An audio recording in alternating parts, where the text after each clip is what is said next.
Hi everyone, the inspiration for this video has again come from one of my viewers. He sent me a video of an accident that he had, and he explained that he was pretty new to driving and he didn't really know what to do. So we're going to look at it today.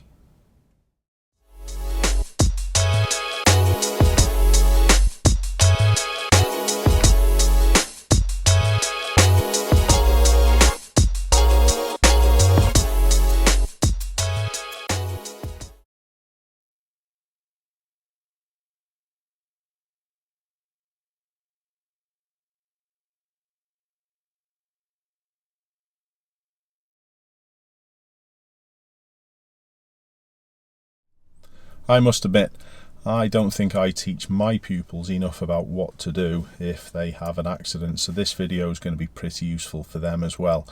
What we're going to look at first of all is what you should do immediately after the accident has happened.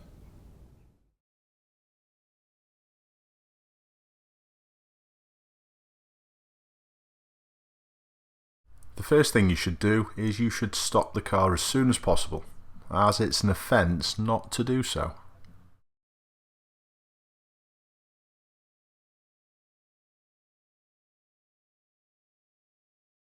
You should turn off your engine and, if your car's in the way, use your hazard lights.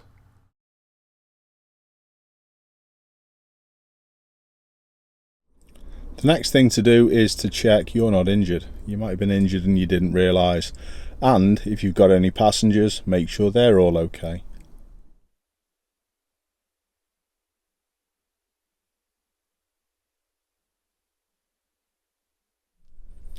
So all the occupants in your vehicle are okay. What about people in the other car maybe that's been involved in the accident?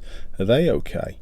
Well, this scenario actually happened to me many years ago where I did see a vehicle overturn, and that was my instant reaction to, yes, stop my car, but to go straight over towards these people.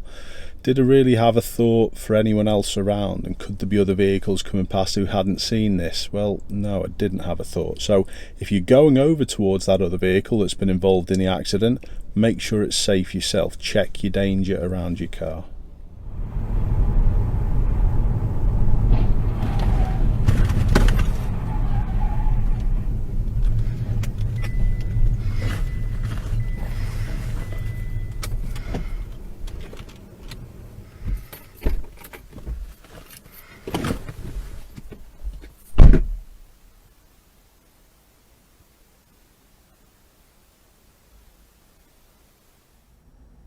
If someone's been injured, now it's time for a response.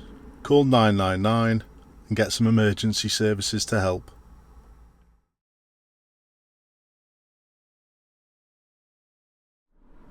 Try and remain calm as much as you can. Yes, you are going to be shaken after an accident, but you need to take a few deep breaths and just take stock of what's going on around you.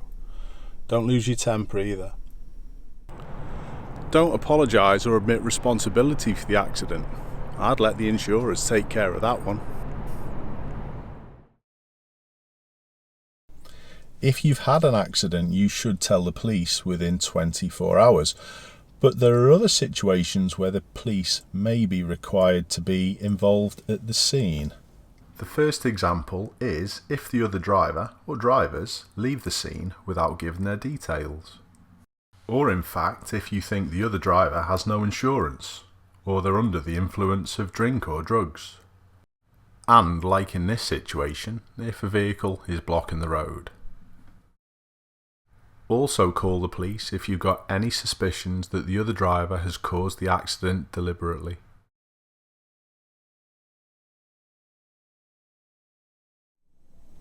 The law says you should share your name and address with everyone involved in the accident if the accident has caused injury or damage. But in this section, we're going to look at this in a little more detail. So we've just mentioned you need to share your name and address.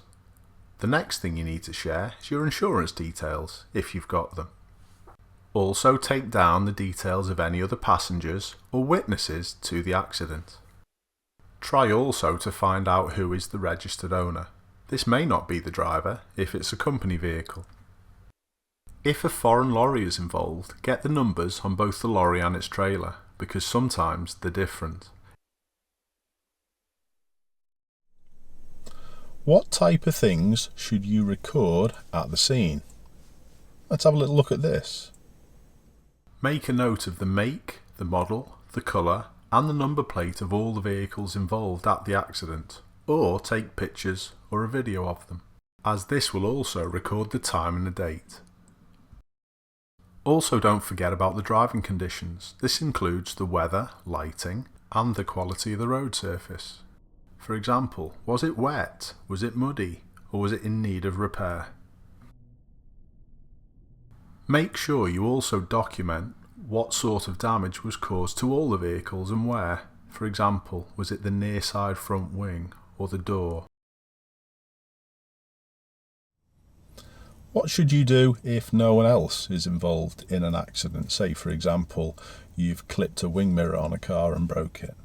Well, you should stop and you should leave your details if no one's about. Maybe a note on the car so it's easily visible. Honesty pays off. If there's been maybe CCTV in one of the adjoining houses and you get caught, honestly, you're in a lot of trouble. So just be honest. This also includes any damage to street furniture.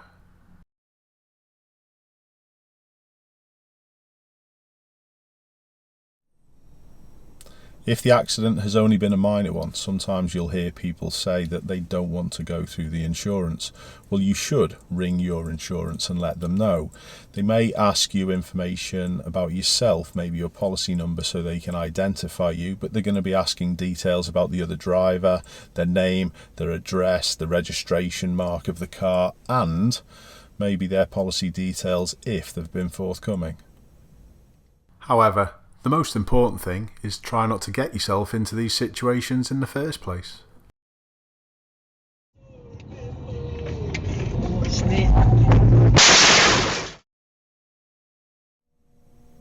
Driving instructors are always put under pressure to get the pupil through the test in the shortest amount of lessons, and that's probably why this information probably isn't given to pupils enough. My pupils are probably in exactly the same boat. I don't think I, in hindsight, have given them enough information about this, so this is going to be useful for them as well. Thanks a lot for watching. I hope it's been helpful, and I'll see you all soon. Take care.